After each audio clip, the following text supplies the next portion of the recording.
Iraq সফরে গেছেন যুক্তরাজ্যের স্বরাষ্ট্রমন্ত্রী ইভেট কুপার। সেখানে এক বক্তব্যে তিনি বলেন, ছোট ছোট নৌকায় করে ফ্রান্সের উত্তরাঞ্চল এবং জার্মানি থেকে গোটা ইউরোপে বিপজ্জনকভাবে ছড়িয়েছে ইরাকের কুর্দিস্তান অঞ্চলের চোরাচালানকারী এবং মানব পাচারকারী দলগুলো। এ সময় সেখানে উপস্থিত ছিলেন ইরাকের স্বরাষ্ট্রমন্ত্রী আব্দুল আমির আল শাম্মারি এবং কুর্দিস্তান অঞ্চলের প্রেসিডেন্ট নেচিরভান বারজানি। স্থানীয় সময় বৃহস্পতিবার ইরাকের রাজধানী বাগদাদে সীমান্ত নিরাপত্তা চুক্তিও সই করেন দুই দেশের স্বরাষ্ট্রমন্ত্রী। মূলত যুক্তরাজ্যে অবৈধভাবে নৌপথে মানব পাচার, চোরাচালান এবং অস্ত্র ও মাদক নিয়ন্ত্রণে এ চুক্তি করা হয়।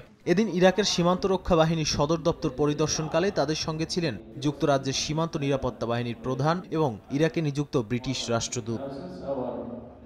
একই সঙ্গে মধ্যপ্রাচ্যের এই দেশটিকে আইনশৃঙ্খলা পরিস্থিতি নিয়ন্ত্রণে সামরিক সহায়তা করারও প্রতিশ্রুতি দেয় যুক্তরাজ্য। এ চুক্তির মাধ্যমে দুই দেশের দ্বিপক্ষীয় সম্পর্ক আরও মজবুত হবে বলে মনে করছেন বিশেষজ্ঞরা।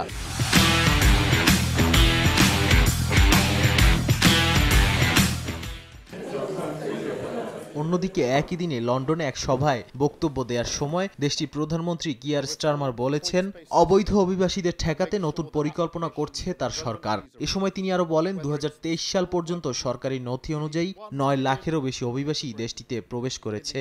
তাদের ঢল ঠেকাতে এ পর্যন্ত কয়েকবার কঠোর ভিসা নীতি প্রণয়ন করা হয়েছিল বলেও জানান তিনি। এরই মধ্যে সীমান্তে বেশ কয়েকটি পরীক্ষা চালানো হয়েছে বলেও তিনি বলেন। নাদিম মারজান, সময় সংবাদ।